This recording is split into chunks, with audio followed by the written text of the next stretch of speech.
Hello again. Welcome to another edition of Arts and Ideas. I'm Sue Swinand, and my guest today is Tyler Vance. He's an artist, an educator, and a very gifted young painter who has the craft and skill to make his vision, which is very unique, come to life. He's been showing quite a bit in the area recently. He was included in the Fitchburg Art Museum, Creatures Real and Imagined. He also is a recent recipient of the Materials Needs Grants from Arts Worcester. And I saw his show over at the Aurora and the award winners for that. And the cool thing about it is his work always stays in my head and resonates. I always remember his paintings. So I think you're going to enjoy his work, and I'd like you to meet Tyler Vance. Thanks for joining us, Tyler, and I'm so glad to be able to share your work with the audience. Well, thanks for having me. It's good to be here. One of the interesting things about you, I hardly ever meet anybody from Utah, and you're from the West. So, Yep. Want to tell us a little bit about your background? Sure. So I grew up in Midvale, Utah, which is it's a city within the greater Salt Lake Valley in Utah. Anyway, I grew up there, born and raised there. And I was married in my early 20s. I was married, I had a daughter, and I was working for a battery company, a car battery company, installing batteries, delivering batteries.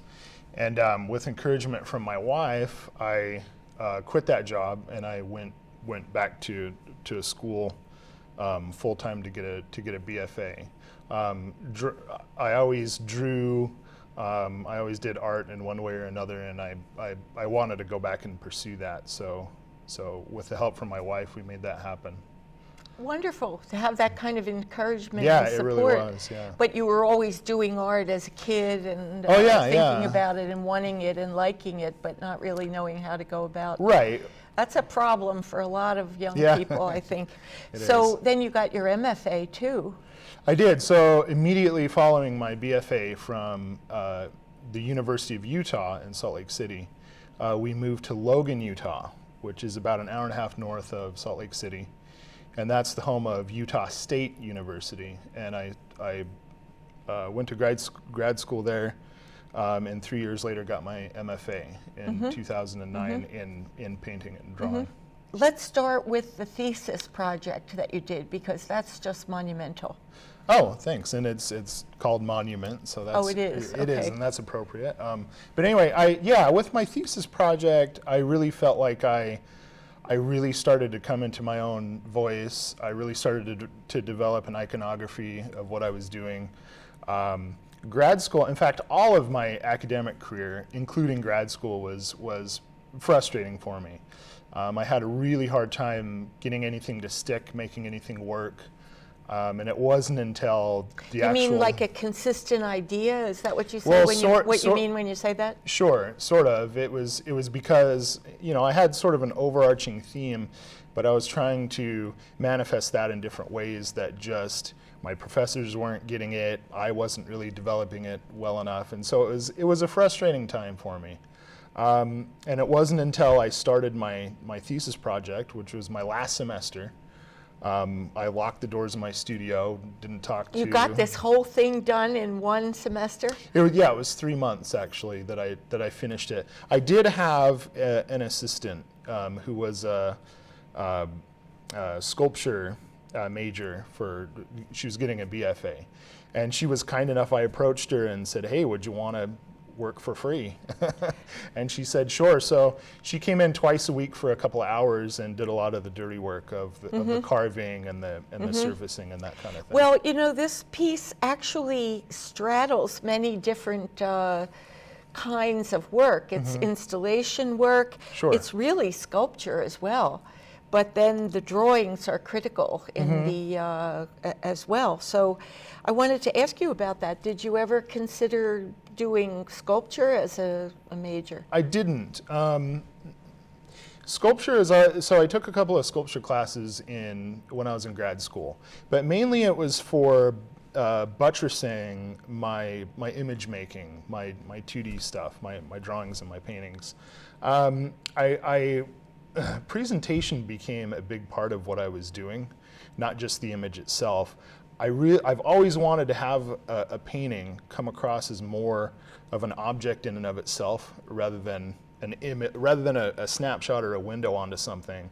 To have the actual physical painting be almost like an artifact itself. When I go into a museum and I see like a Rembrandt, not only is it a great image, but it's also fascinating that it's an artifact. I mean, it's a historical. It's a thing. Yeah, it's a thing itself. It's an object. And so the sculpture stuff was really tributary to my my two-dimensional work, and it was there as like a, to back it up and to create more of a presence to it. Yeah. I mean, Right. these are actually small drawings, aren't they? How big are the little drawings? Well, Just like a foot or two, a foot and a half, or yeah, ish. Yeah. The one in the back, the main sculpture, and we'll get to that image in a second here. That's about 18 by 24. Okay. It was drawn on an 18 by 24 piece of Bristol paper. Okay. And yeah, I really just wanted to, with this project, I didn't just want drawings hanging on a wall. I wanted a space and an atmosphere, to It like you were sets walking a into stage. a right. It's yeah. like it allows you to enter into a magical place. Sure, Yeah, yeah, I really think the presentation is so crucial to viewing the pieces, I think, as your intent. Shall we look at one of the close-ups? Sure. Yeah. So I let's wanted see to how the audience. Go ahead. So before we move on here with this first image, I just wanted you to get the two front pieces there are what I called the gates. And they were kind of set apart. We'll look at those images separately, and then there's the piece in the back that's the main portrait. So keep that in mind as we move forward here. But this next image just gives an idea of the scale. When I first started doing them, they were around, between 4 and 5 feet. And my assistant and I were really, when we made the main piece here that you see on the left in the back, we kept saying, man, it's got to be bigger. We got to make this bigger. So it eventually ended up being about 10 feet tall. Wow. And the drawing, which we'll look at in a minute, is kind of looking down on you. I really wanted to have that effect. So Well, that's it why towers over you in a way, right, and yeah. does have that bigger than life. Wonderful. Right. So this just gives an idea of the scale here. Okay, moving on. So this was the main portrait. Now it was called Monument. The idea is that it was a historical marker or a monument that was dedicated to a person, and it was sort of a fictional person that I had a rough backstory for. And so that was sort of the main portrait. It had a little kind of altarpiece below it, a rock altarpiece. And then the rest of them, except for the gates, were still lifes, and I'll talk about that in a second. But this is a main portrait. I had a friend of mine model for it. I thought it was a self-portrait when I saw it. No. He's about a foot shorter than I am, so. And of course, he can grow nice, big lamb chop sideburns that I can't do, so. All right, so these were the front gates. These were my hands, actually. Oh, I love that. But the idea was that there's some sort of signs to let you know you were stepping on sacred ground, I suppose, that you were entering into another space. And so I just wanted kind of general signs that weren't really specifically like ASL or something, but something to make you say, oh, Are they're these deaf signs that you're showing? Are they no, they're we just experimented just with for different shape of things. hand, Right, yes. yeah, exactly. Different things Well, that we could it's do with nice hands. that it's an unknown message, Right. because it's a little bit of mystery and a little bit of, is it okay for me to enter? Right. Is this the, go ahead. Yeah, and that I think, I try to keep that in my work, that I try to remain ambiguous to a certain degree because it leaves it open-ended for interpretation. Yeah, I was just telling my class, one of my favorite quotes that Stanley Kunitz said, "The poem without secrets is dead on the page." Oh, yeah, You know, yeah. and so, you know, you might say, somebody might say to you, well, what does that mean? What does that Right. glove mean? Right. But you can't tell people what it means, you know, it suggests meaning. Right. Yeah. Right. Yeah, so the glove, so this glove piece. So talking about meaning, I had kind of a backstory. I didn't reveal that in my artist statement or anything, but the idea was that this person was some sort of military figure, and that each one of these little still lifes around were either trophies or emblematic of vanquished enemies that he's kept. So in this one, I have a glove and a ring, presumably from, you know, somebody he's killed or something like that. So something that remained of him, which would be the ring, the gold ring. Yeah, But the right. gold ring also suggests a million references. And Sure. the glove, to me, represents a worker, somebody who did hard physical work and confronted very difficult tasks, that those gloves are just worn down to the, you know, Right, I like could be it. a soldier, could Yeah, be a soldier. Yeah, I like it.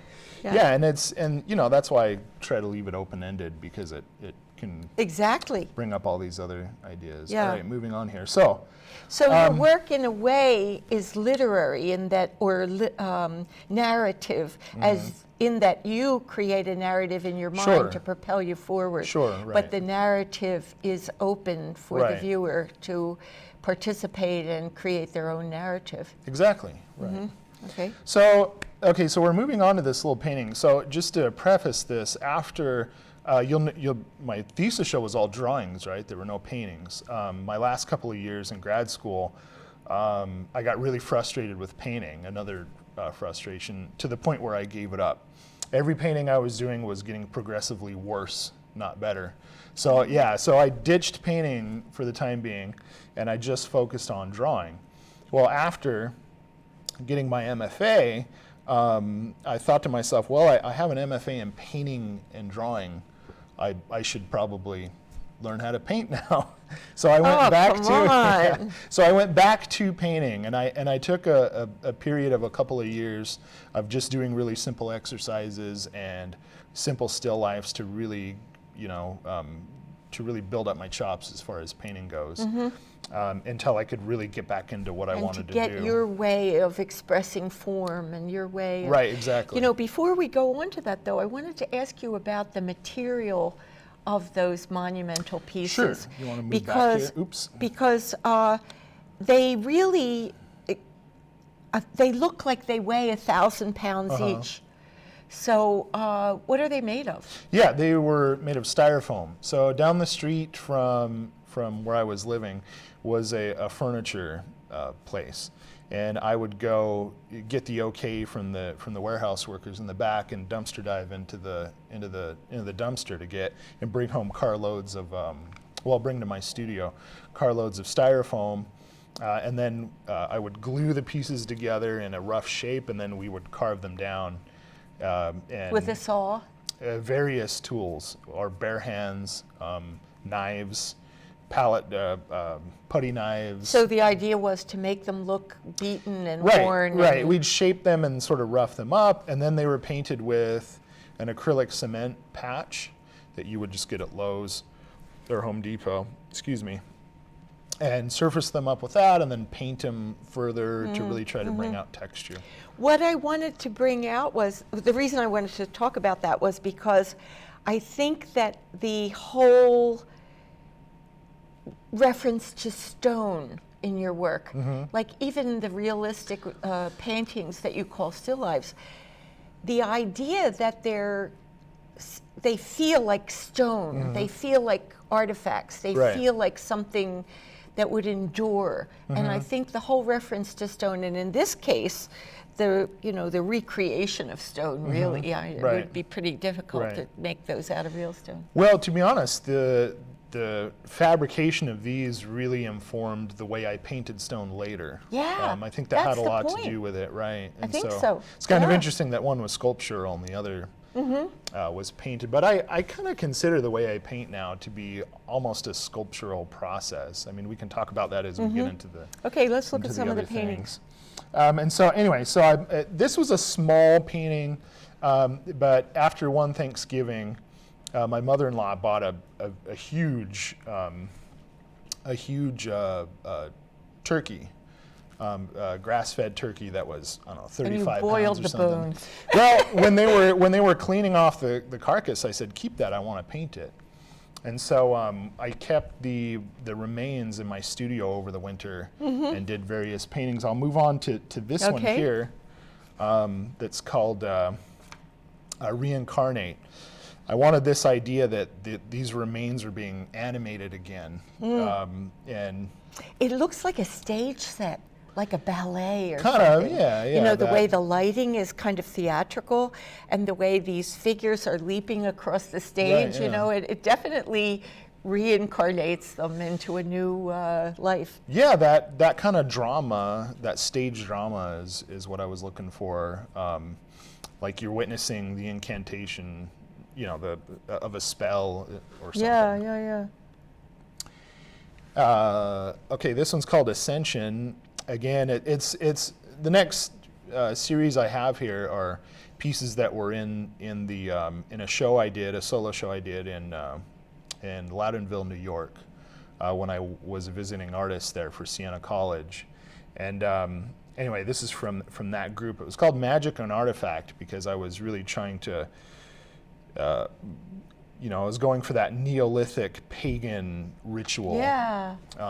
In this Some kind in of this series mystical, of work. Kabbalistic kind of thing. Right. You know, here's a good example of the, now is that styrofoam or stone, or is that No, just it's actually painted to look like stone? No, it's actually physically there. It's pieces of plaster. So Okay. I Okay. cast plaster out. Because and- your work has so much sort of trompe-l'oeil Yeah. that I can't tell whether it's really stone or whether it's just a picture of stone. and I think that conversation between the Yeah.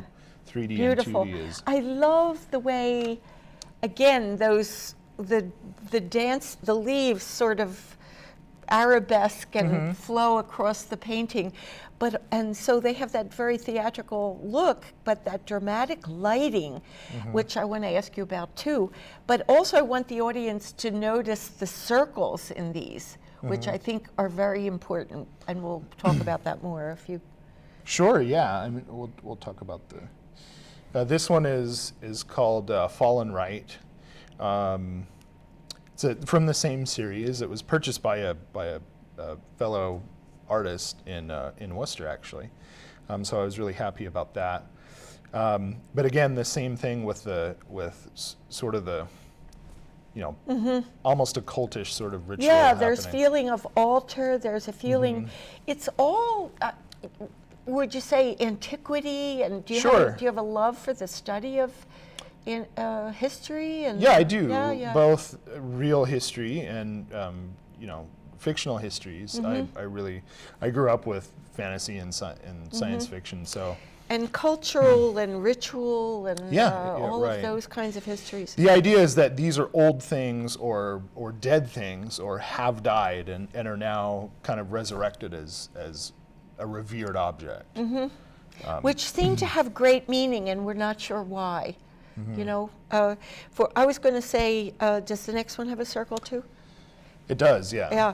So to me, you know, we're talking about these as being artifacts or altars or And this something. one is called Altar, actually. Is it this deer. something you'd find in a tomb or some kind of sacred reverence for the animal powers or you know, one of those things? Yeah.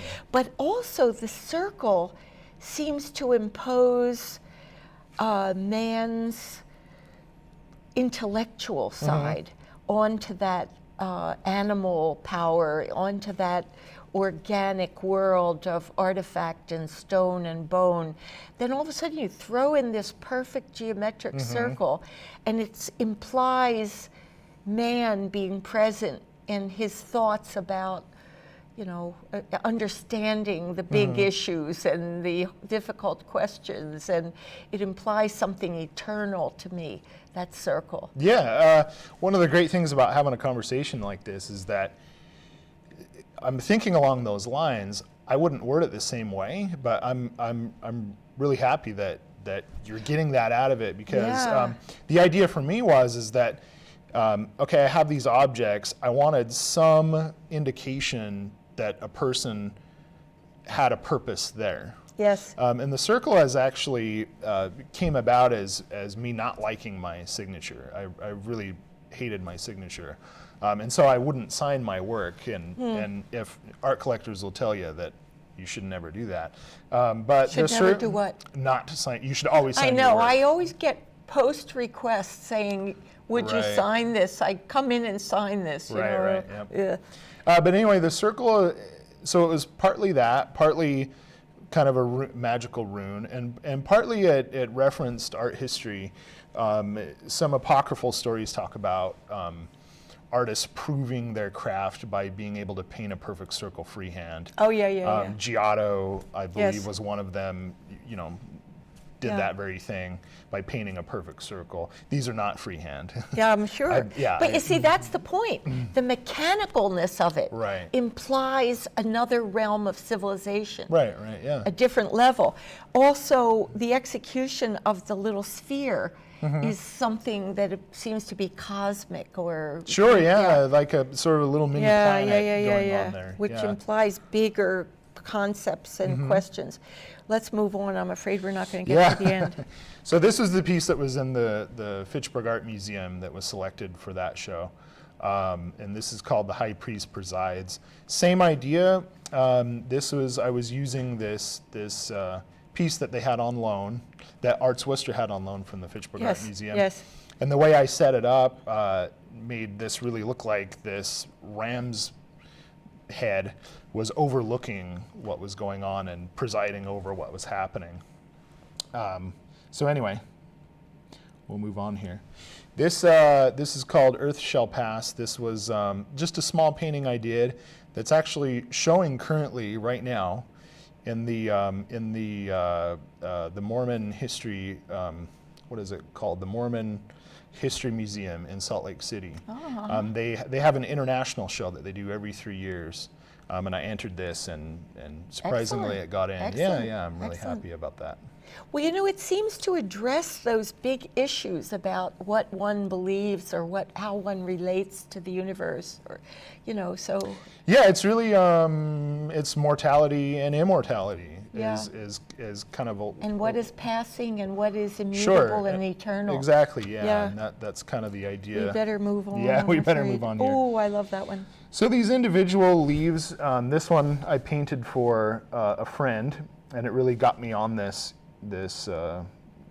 painting just an individual. Now, leaf is that were quick a paintings. prepared surface, or That's is that painted just a in. flat painting? It's a flat painting that the Amazing. bevel is painted in. And you prepare your surfaces in a very unique way, I understand. Yeah, I don't use gesso really. I use gesso to seal the board. I paint on wood, but I use Golden has a product called acrylic ground for pastels. It's essentially like a pumice gel, and that has like a stone-like quality to it that I prefer. Gesso is kind of plasticky. Yes.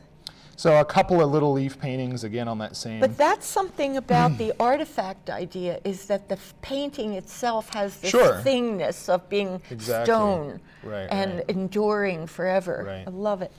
Then we have these skulls, the same idea. I just was cutting out, I needed a break from larger pieces, and so these skulls were just sort of simple. Oh, I love Simple, the composition 1 or with 2 that day simple paintings. shelf. Beautiful, three-dimensional, and then that single linear circle. Yeah, yeah, beautiful, right, yeah. beautiful. All right, and then we move on to my last pieces, which are the pieces that I did for the material needs grant for Arts Worcester. And the idea was, I finally, after figuring a bunch of stuff out, I wanted these tombs, but I was kind of hearkening back to Tombs, did you say? Tombs. Go ahead.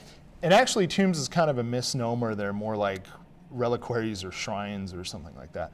But this was hearkening back to the idea I had with my thesis show, where these were based on a person.